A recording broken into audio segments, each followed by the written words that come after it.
you don't need a cable needle. The pattern is by Isolde Teague. Sorbet sweater by Kika.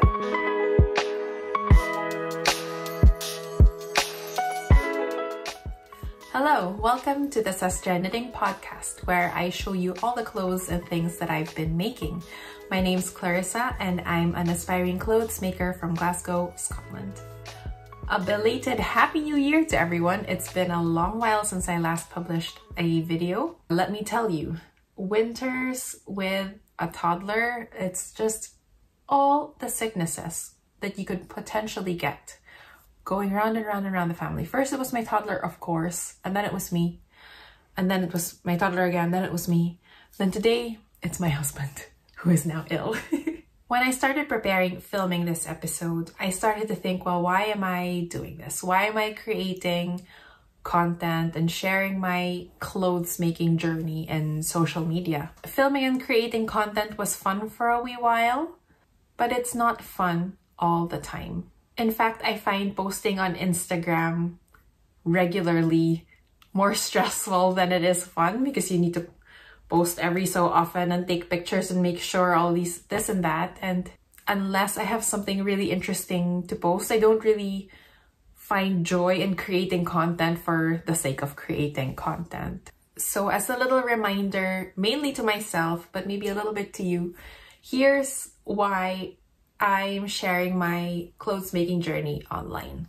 First is to hold myself accountable for my aspirations. So my goal is to have a wardrobe, 80% of which is clothes that I've made myself. So either I've knit them or crocheted or sewn them together. I just think it's it's a cool idea. It's aspirational. Is it more environmentally friendly? Maybe. I'll probably take care of it a bit better than clothes that I purchase from fast fashion.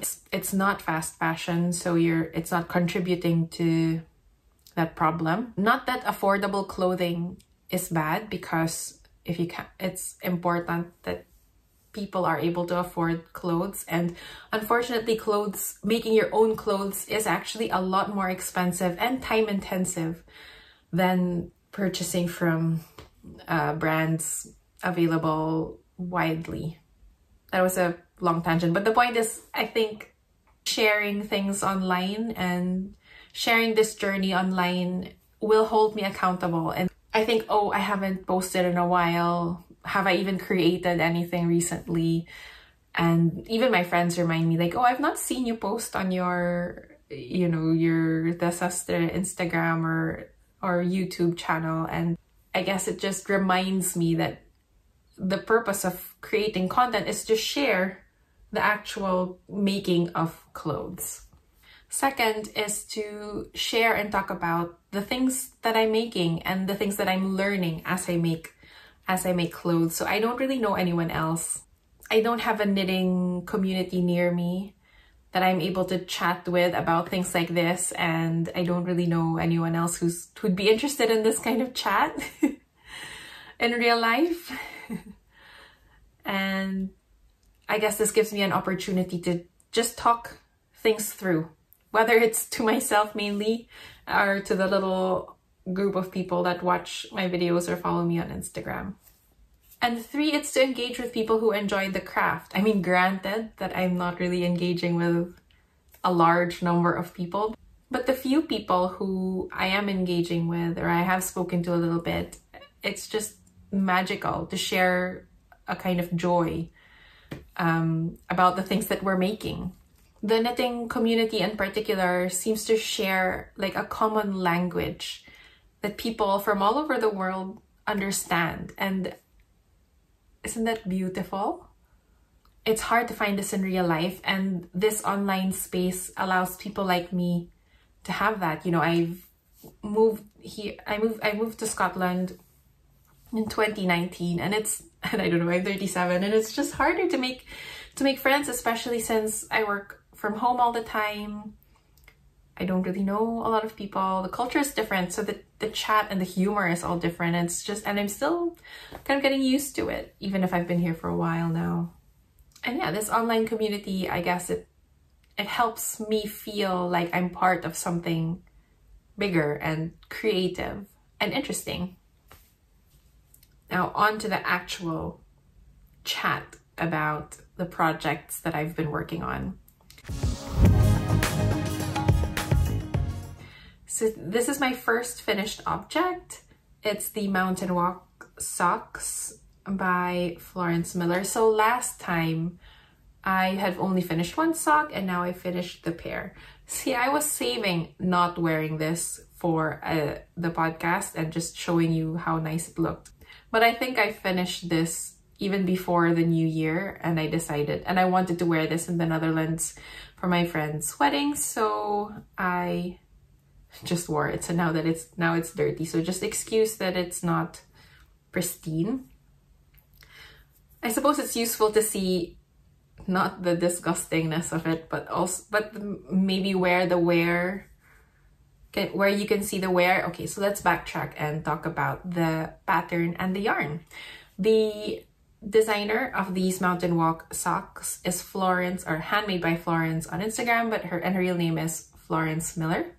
This is a cuff down sock pattern with a slipped stitch heel flap and gusset. There's a faux cable ribbed detail, which is really cute, and it stretches out. So I blocked this using a sock blocker, and the wonders of that sock blocker. It looks so much nicer now, like, excuse the dirt, but it looks so much nicer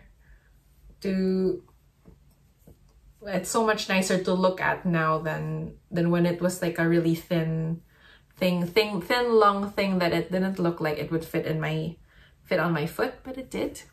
And that's really because of the ribbing sort of pattern here. This is a faux cable. You don't need a cable needle. So one of the things that I learned in making this second sock was instead of kind of measuring in centimeters when to start the heel flap and gusset, I counted the number of row repeats. It's easy because of the cable detail, so you kind of know how many cables to do before you start changing things. So for this, it was easy to do, and I feel like that gave me a more accurate way of figuring out a more accurate way of making sure that one sock matched the other one. You know how in the early 2000s or maybe early 2010s, the beauty YouTubers would say something like, your eyebrows are not twins, they're sisters or something, just to show that, you know, it doesn't have to be exactly the same shape, but they need to be similar, I suppose, fairly similar. And maybe that expression will apply to socks, like they don't need to be twins, they need to be sisters or siblings. The yarn that I used is Cascade Heritage in the color Thistle. It came in 100-gram hank. So the fiber is 75% superwash merino wool and 25% nylon. Approximately, it's 400 meters per 100 grams. The yarn is really, really soft. It didn't feel too slippy on my feet. Okay, so I wore this in the Netherlands. I was wearing boots that were also fluffy inside, so there was a bit of friction. So I suppose that's probably why it didn't feel too slippy, but it feels like, because the yarn is so soft, if I were wearing, I don't know, regular leather boots or boots that are not fluffy inside, then I might find my feet kind of slipping as I walk. But it was fine for how I used it. It kept my feet warm, and that was the most important thing. So this is superwash wool. I'm not sure. I think I would knit with superwash wool again. I mean, no, I wouldn't knit. I'm not sure I would knit socks in 4-ply or fingering weight superwash wool and nylon again, because it was a pain. It was really fiddly. It kept slipping off. I mean, that's why the yarn is so nice and soft. And you know, if this were a shirt, it would probably be such a pleasure to wear. But it was not a pleasure. The process of actually knitting was not pleasurable. So I might not I might not use that again. So I just said, I don't think I'll knit another pair of socks that uses superwash wool, but I do have this sock yarn from West Yorkshire Spinners. I think it's a signature 4-ply. I bought this early on in my knitting journey thinking I want to knit a pair of socks, and I bought this yarn and I didn't really know what I was doing with it. But this is, I think, self-striping, so I'll probably need to use a vanilla sock pattern. I think I'm going to try knitting a pair of socks with, is it 9-inch circular needles, so the little needles, and just to see what that's like, if that's comfortable for me or not. You know, knowledge is power. And I'll probably follow the Crazy Sock Lady's video tutorial on that as well, because she makes really good videos. I don't have the label anymore, but on the Wool Warehouse website, which is where I purchased this from, they said this is 25% nylon and 75% wool. I don't know if this is superwash wool. Maybe not, because it's got a bit of a halo, like a little fluff.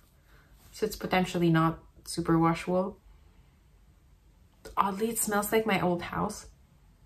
It's a really cute colorway as well. I have not seen this colorway, or I don't see this colorway on the website anymore. It could be available anywhere else. I also don't know what it's called because I've lost the label. This is 400 meters per 100 grams. So similar to the Cascade Heritage yarn. This is my plan for my next pair of socks. The other super cute thing about this pair of socks is the rolled hem, isn't it?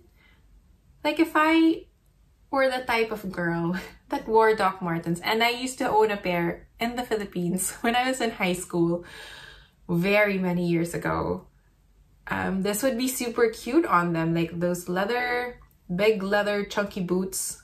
My memory of Doc Martens is that they were really heavy, and living in a hot climate, like, why would you wear boots like that?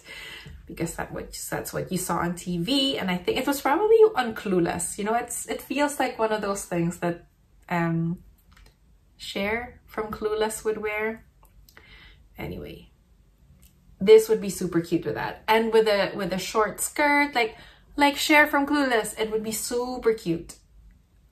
But it just doesn't go with my personality anymore, unfortunately. I'll feel like an absolute imposter, but it would be really cute. Like, if I, maybe my niece, I'll ask her if she wears Doc Martens, and I'll make socks like this for her. Just the rolled hem, and of course the pattern, whether it's this folk cable or there's some interesting pattern with a rolled hem and then Doc Marten shoes.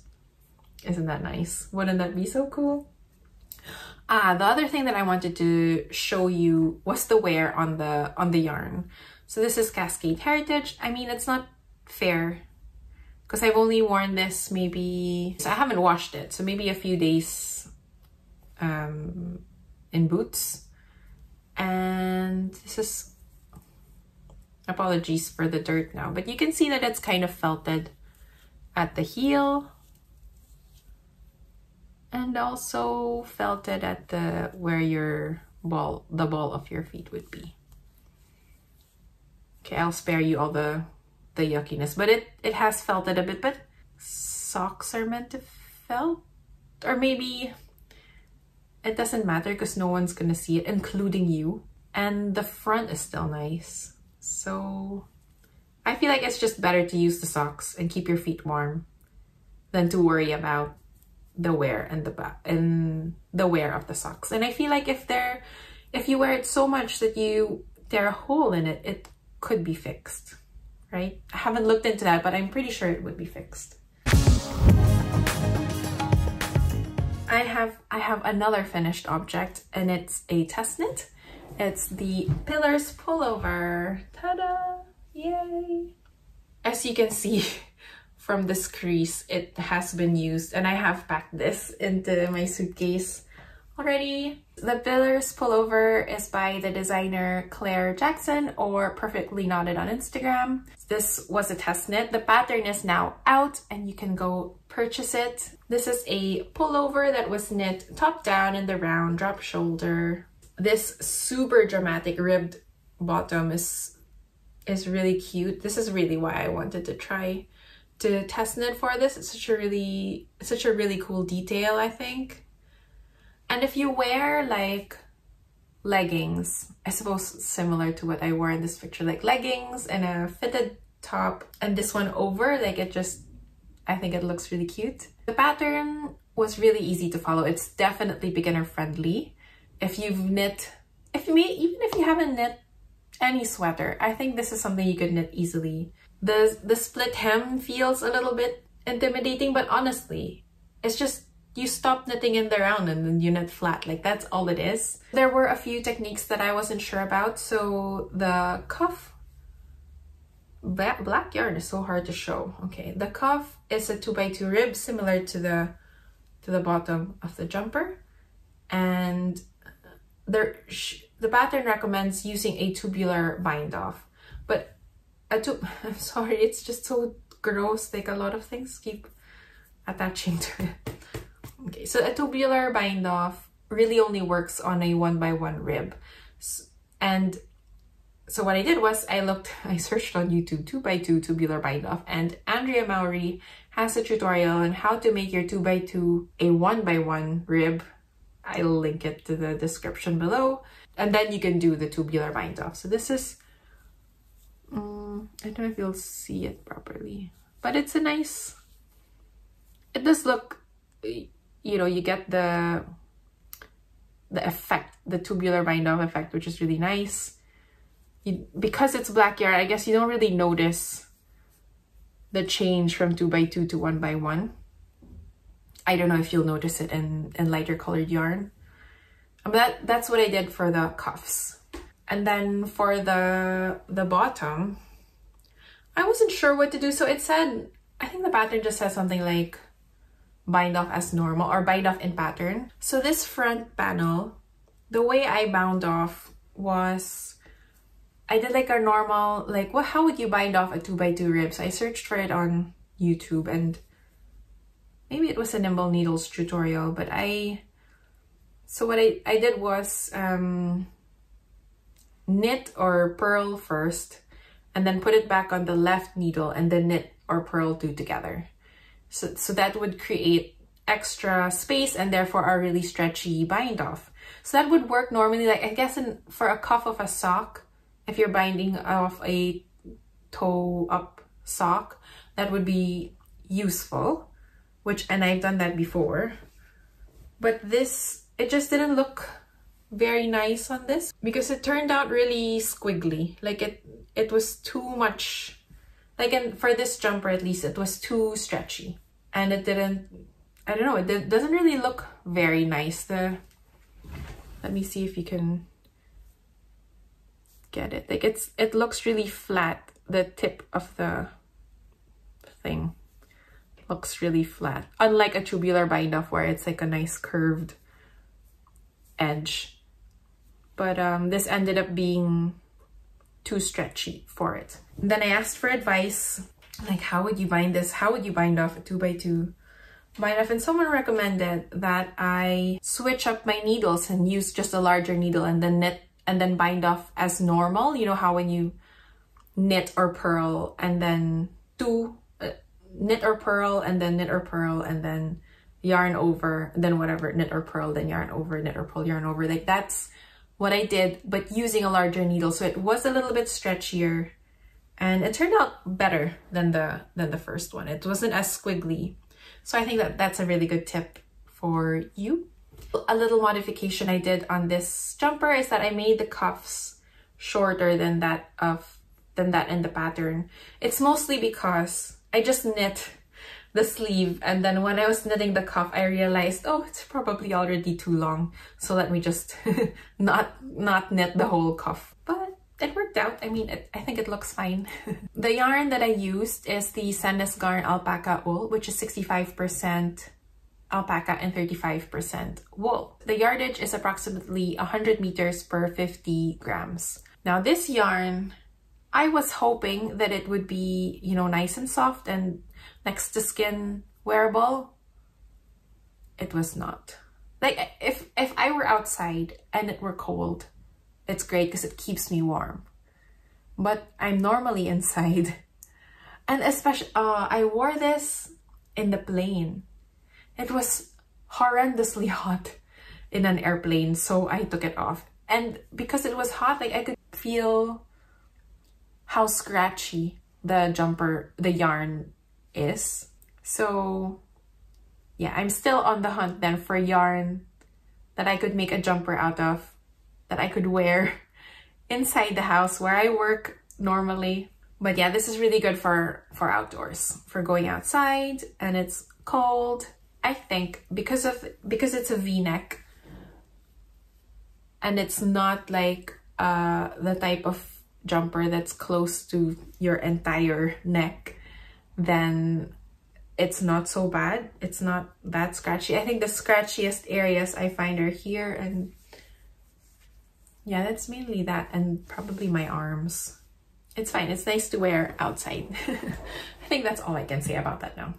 Oh, I have a question for you all. How do you bring your lovely knitwear when you travel and pack lightly at the same time? I wore this in the plane and it was a really bad idea. But how else would you wear knitwear? Or how else would you bring knitwear when you travel? It uses up so much space in your suitcase. Would you use maybe like not a Ziploc, like the vacuum pack thing? Would that increase the weight of your suitcase? Let me know, please. The other thing about this yarn is it's already peeled quite a bit. Like you can see it just from the sunlight. Just ignore the fold because that was from not unpacking or straight away. But it's peeled quite a lot. Could it be because I wore a jacket over it? But I wear a down jacket, so it's not like it's rough and it's caught anywhere. I don't know, which is a shame, but you know, lessons learned. I'm not sure I would be purchasing this yarn again unless I were to make, yeah, I think you should never say never about yarn, because there's always like a specific project for it which this would work, which is something, if it were clothes, you'd wear it, something you'd wear outside. And maybe if you live in a country that's always cold. See, the problem with Scotland, yes, it's cold and windy, but it's also wet. So you need to wear something over your lovely knitwear. And the weather isn't consistently, like sometimes it's freezing, sometimes it's not that cold enough. And this is probably why the British talk about the weather so much, because it's so changeable. It's like, I don't know what it's gonna be. It's so hard to, if I were traveling to the UK, I also wouldn't know what to bring. It's one of those places. Moving swiftly on to the works in progress. I've cast on and knit quite a bit of another Musselburgh hat.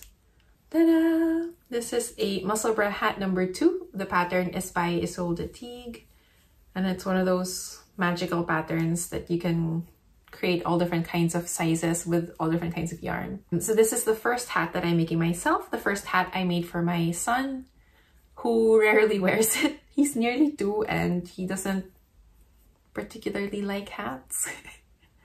But I don't mind, maybe next year. I don't think I knit that long enough to have like a fold and for him to be able to wear it for next year, but he might be able to wear it less like a regular beanie without the fold. Anyway, I digress. So this yarn is so pretty. The colors are so nice. I mean, look at that. It's like a sunset, or maybe more sunrisey, I think. Sunrise, but you're not directly in front of the sun. Oh, but it's so pretty. You have purples and pinks and yellows and all sorts of colors in between. So this yarn is by Tumeke. They are a hand dyer based in Edinburgh. I've not seen her store in a while. It feels like she may have closed. I was about to check, but of course my phone is here on recording this video. So I'll have to check later if if she still has a store. But I purchased this a couple of years ago. It's a Bridgerton inspired colorway. I think this is called Queen Charlotte. It's my favorite one. It's so cute. This is finger wing weight 100% superwash wool. Here I am again saying I'm not gonna knit with superwash wool. It's 100% superwash wool, and it's actually all right. Like, I'm not finding it as fiddly as knitting socks. I think it's because it's a larger circumference. Although I'm using smaller needles, I'm using 3mm needles with a little. My needles are C-knit ones. I don't know how long they are, but just the tiny ones. Because I tried fitting in my longer needles, but because I think my needles were the really long ones and not like the medium-sized ones, it just didn't work. They were too long for this little circumference. I would have needed to do like a magic loop or a traveling magic loop, and I couldn't be bothered. The gauge of this hat is 8 stitches per inch. And the cast on method that I used is the Nitty Natty tutorial. Something about, what is it, like a pinhole method? Anyway, she walks you through the whole process where she uses a crochet hook and then eventually transfers the stitches onto needles. It's still, as I said before, like Musselburgh hats are the best for meeting knitting. I haven't had very many, you know, those sorts of meetings where you're just required to listen, which is unfortunate. I had a meeting maybe a few weeks ago, and it was like 4 o'clock or nearly 5, and the people were like basically checked out, and we were only 3, I suppose, and they were kind of struggling to get through the tasks that we were working on together. So we all work from home, and therefore we work through things online. And I was knitting, and I was, you know, listening and contributing. And then after the meeting, one of my colleagues said, like, to everybody that, oh, I'm really impressed by Clarissa, who was really on it during our meeting at the end of the day at like 4:30, and I was really impressed by how she was paying attention and, like, you know, contributing really well. And I was thinking, oh yeah, I think it's because I was knitting, like, because my fingers were busy, and I don't know, my mind just worked better. But that is that project. I have also cast on another sweater, and this is the Sorbet sweater by Kika. She's clearly one of my favorite designers. Isn't this super cute? You've got the lace pattern in the front and the lacy pattern down the arms. Kika's real name is Veronica Lindberg. You'll find her on Ravelry as Veronica Lindberg, and on Instagram and YouTube, I think, as Kika. This is a jumper knit top down in the round. It's a double folded collar. I've sewed down the collar already. You know, regular one by one rib. It's a raglan sleeve construction. So really pretty standard and pretty easy to follow. It's chunky. I use chunky weight yarn. Well, let me get to the yarn in a bit. The pattern was really easy to follow. She uses charts. So this is a chart, and this is a chart. And like, if you've never used charts before, I think this is an easy one to start with, because it's just a small, like, it's basically just, I'll hold it up better. It's just this section that's a chart, and then it just repeats. It's the same as the sleeves. It's from here to here, and then it repeats. So it's really quite easy to follow. It's a lot easier than like the Moby sweater by Petite Knit. The yarn I used is Sandnes garn cos, so it's a chunky weight yarn. So actually this didn't take much time at all to knit up. It feels like I'm going to have to sew an elastic through the collar so that it'll stick to my neck properly, maybe. As I mentioned earlier, the yarn I used is Sandnes garn cos. It's 62% alpaca, 9% wool, and 29% nylon. It's approximately 150 meters per 50-gram ball, so it's a really chunky weight yarn. This is what the ball looks like. I've shown this before. So the yarn is really funky, and I think I purchased this from knit.co.uk, but the information I'm about to share with you now I found on the Ori Mill website. So the Ori Mill is a local yarn store in Straven, just a town near me. Cost consists of alpaca fibers that are combined with wool and blown into a nylon stocking. This results in a soft, light, and airy yarn. So there, that's easier to see. So you can see the kind of nylon stocking. So it's a really interesting type of yarn. I guess it's blown. Is that what it is? Yeah, it's blown into a nylon stocking. So that's the sort of yarn it is. And it's super stretchy. Is this a stretchy test? Is this an official stretchy test? Maybe I need to watch more YouTube videos and see how people show how stretchy a yarn is. But so the reason I point that out is because I've had tension issues with this yarn. So I'm kind of a tight knitter, and knitting with this, like, it made my stitches really, really uneven. So let me show you the like a stockinette section. You can see immediately that the stitches aren't even. The problem I had with knitting tightly with this is that not only were the stitches inconsistent, but they were really, really thin. Like, it didn't end up nice looking anyway. So I needed to learn to kind of loosen up the tension a bit on my left, and therefore it's just not even, because that's not how I normally knit. It doesn't really come naturally to me to keep it loose.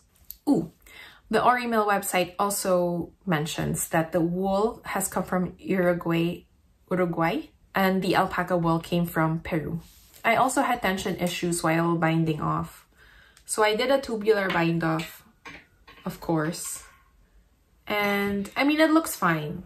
And it's still stretchy, but it's one of those things where I really needed to pay attention and to make sure that I wasn't pulling the yarn too tightly. Like, I guess I don't know how to describe my tension problems, but I hope you understand what I mean, that if you pull it too tightly, and then it's not going to be able to bounce back and be like its normal, like, fluffy self.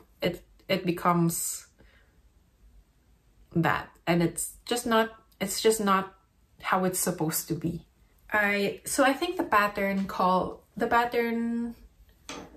is a 3/4 length sleeve, which I think is cute, and I think I'm just gonna try and follow and see and hope that looks cute on me too. Otherwise, I'll just lengthen the sleeve and it'll be fine. I had grand plans to acquire a lot of yarn. Like, I had it in my head, I'm gonna buy this yarn for this project and all of that, but we traveled to the Netherlands, and I don't know, it was just Christmas holidays, and I'm feeling, and we might be moving house again, like actually purchasing a house.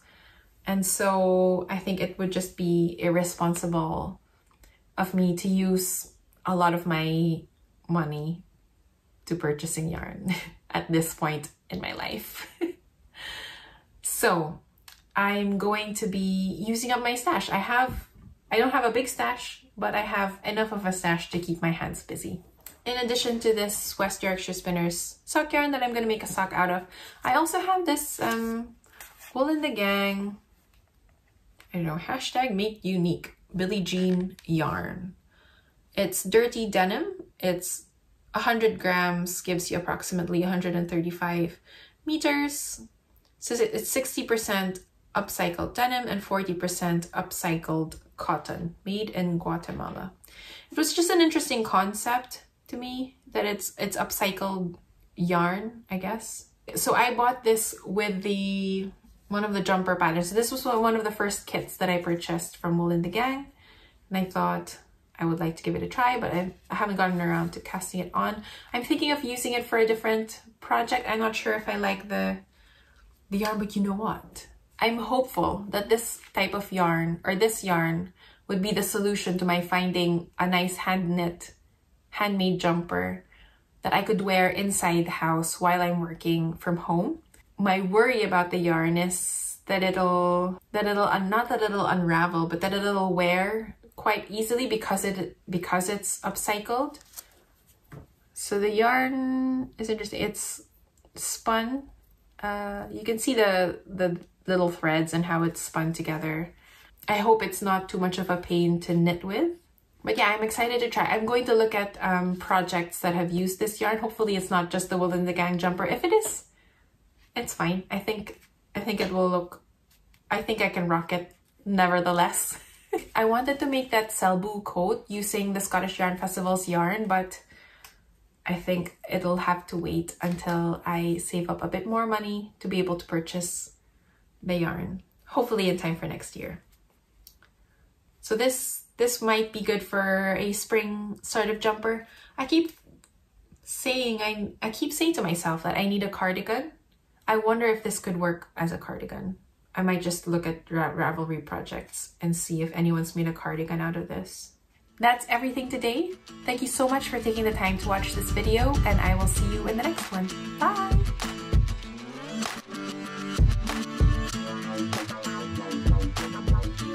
Transitions are really hard.